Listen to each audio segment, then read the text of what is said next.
चांगलं आहे की वाईट आहे.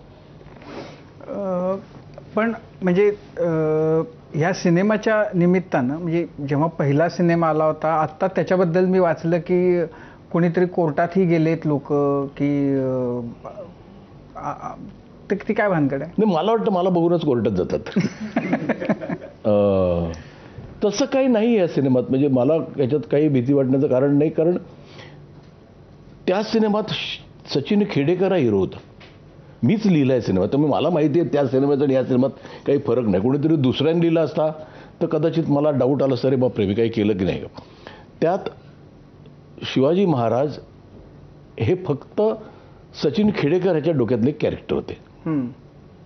ते होते की नाही का ते त्याचं कॉन्शियन्स बोलत होतं इथपासून आहे. त्याचं एक स्टेटमेंट असतं की मला लाज वाटते मराठी असल्याची, आणि महाराज त्याच्या इमॅजिनेशनमधले महाराज आहेत ते सचिन खेडेकर सोडून कोणालाही दिसत नाहीत. ते पिक्चरमध्ये कधीच सचिन खेडेकरला मदत करायला येतात, 4 शब्द सांगितले की ते गेले. 6 सीन आहेत महाराजांचे. तो सिनेमा मीच लिहिला आहे. आणि ह्या सिनेमाचा फक्त तेवढंच आहे की महाराज येतात.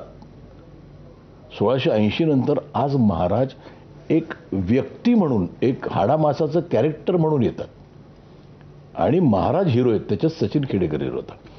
पण ते काय आहे की त्या प्रोड्युसरला, तो माझाच प्रोड्युसर होता, मीच लिहिलेला सिनेमा होता तो.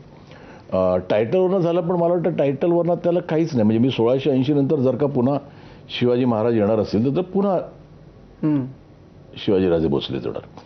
पण बाकी काहीच नाही. म्हणजे स्टोरी नाही आहे तशी, कॅरेक्टर नाही आहे ती. हा ॲड्रेस करतो शेतकऱ्यांचे प्रॉब्लेम. तो एक मराठी माणसाचा कणा ताठ करायला तो पिक्चर होता की you will get what you demand for. लोकांना कंप्लेंट करून काय होत नाही, असा तो पिक्चर होता. ह्याचा पिक्चरचा काही संबंध नाही. पण ते काय असतं की कोणाला वाटलं होतं तर कोर्ट विल डिसाईड. मला त्याचं काही हे नाही.